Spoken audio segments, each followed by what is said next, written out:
NEET 2026 paper લીકનું જે connection છે એ રાજસ્થાનના સિકરની સાથે જોડાયેલું છે.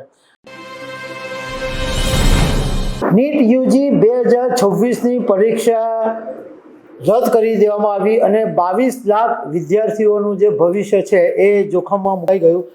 અને આ સમાચાર જ્યારે ગઈકાલે આવ્યા ત્યારે દેશભરની અંદર હોબાળો મચી ગયો અને સરકારે કીધું કે ટૂંક સમયમાં પરીક્ષા જાહેર કરવામાં આવશે, વિદ્યાર્થીઓ પાસે કોઈ ફી નહીં લેવામાં આવે, સ્થળ નહીં ફેરવાય, એ બધી વાતો કરી. પરંતુ આમાં એક મહત્ત્વની વાત એ સામે આવી કે નીટ 2026 પેપર લીકનું જે કનેક્શન છે એ રાજસ્થાનના સિકરની સાથે જોડાયેલું છે. અને રાજસ્થાનનું આ જે સિકર છે એ હવે મિની કોટા તરીકે ઓળખાઈ રહ્યું છે અને અન્ય જે પેપર લીક છે એના તાર પણ સિકર સાથે જોડાયેલા હોવાનું સામે આવ્યું છે. એટલે હવે તપાસનો જે બધો ફોકસ છે એ રાજસ્થાનના સિકર ઉપર કરી દેવામાં આવ્યો છે. તો આના વિશે તમારી સાથે વાત કરીશ. મારું નામ રાજેશ શાહ છે અને તમે જોઈ રહ્યા છો ગુજરાતના સૌથી મોટા ડિજિટલ પ્લેટફોર્મ ખબરછે.com. તમે અત્યાર સુધી સાંભળ્યું હશે કે રાજસ્થાનનું જે કોટા છે એ સ્પર્ધાત્મક પરીક્ષાના કોચિંગ માટે આખા દેશભરની અંદર ફેમસ છે. નીટની પરીક્ષા, JEEની પરીક્ષા એટલે તમારે સ્પર્ધાત્મક પરીક્ષા આપવી હોય તો કોટાની અંદર કોચિંગ ક્લાસોના રાફડા ફાટેલા છે.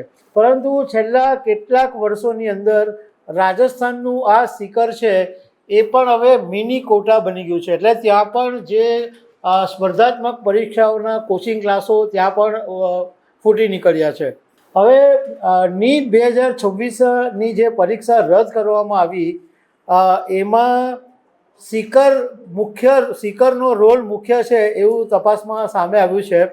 અને રાજ્ય સ્તરની અનેક પરીક્ષા કૌભાંડો અને પેપર લીકના જે તાર છે એ પણ સિકરની સાથે જોડાયેલા છે.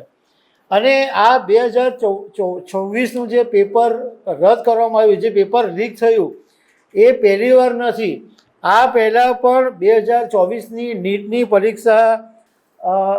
પરીક્ષાની અંદર 50 પરીક્ષા કેન્દ્રોમાંથી 650થી વધારે માર્ક્સ મેળવનારા ઉમેદવારોની ટકાવારી વધારે હતી અને આ 50 કેન્દ્રોમાંથી 37 કેન્દ્રો છે એ સિકર જિલ્લામાં હતા. ભારતની અંદર મેડિકલ સીટ મેળવવી હોય તો વિદ્યાર્થીએ 650થી વધારે માર્ક્સ મેળવવા જરૂરી હોય છે. એટલે 2024માં સિકરનું નામ આવેલું હતું પરંતુ એ પછી કંઈ થયું ને એને 2 વર્ષ પછી ફરી એક વખત 2024માં સિકર ચર્ચામાં આવ્યું છે. રાજસ્થાનમાં સિકરને અડીને આવેલા ચુરુ જિલ્લાના એક મેડિકલ વિદ્યાર્થી પાસેથી આ પેપર મળ્યું. આ વિદ્યાર્થી ભણે છે કેરળમાં પણ મૂળ ચુરુ જિલ્લાનો છે જે સિકરને અડીને આવેલો છે.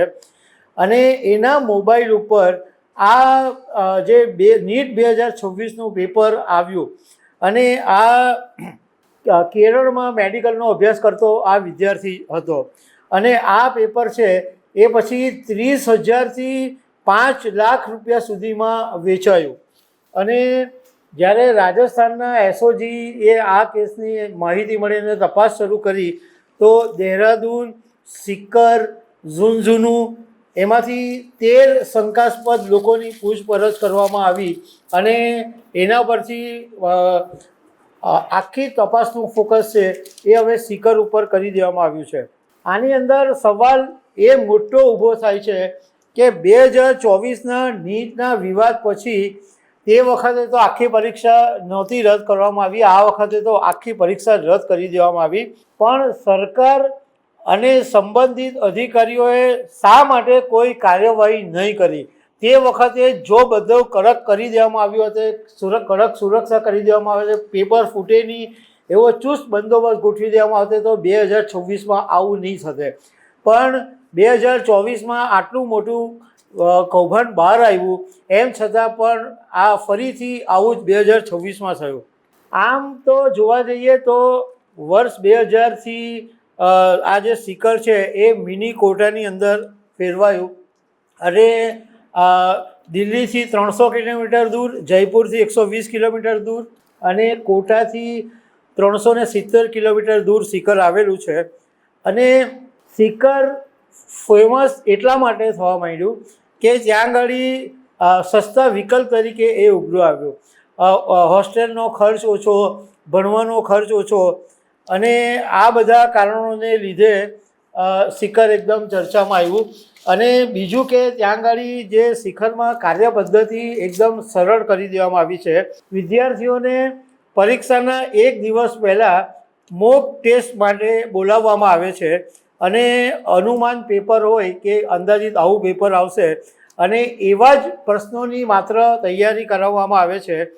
અને આ વખતે વિદ્યાર્થીઓએ 180માંથી 140 પ્રશ્નો તૈયાર કર્યા હતા અને આ જે સિકરમાં જે કોચિંગ ક્લાસો છે એમણે 720માંથી 620 ગુણ આવે એવી ખાતરી આપી હતી। આમ 2000માં શરૂઆત થઈ, પરંતુ છેલ્લા 5 વર્ષની અંદર સિકરનો જબરદસ્ત ઉદય થયો અને હવે અહીંયા આગળ રાજસ્થાન, હરિયાણા, ઉત્તર પ્રદેશ, બિહાર અને દિલ્હીથી નીટ અને જીના જે ઉમેદવારો છે એ સિકર આવવા લાગ્યા છે। 2023માં પણ નીટની પરીક્ષા થયેલી ત્યારે 23 વિદ્યાર્થીઓ એવા હતા જે ટોચના 1000 રેન્ક ધારકોમાં સામેલ હતા।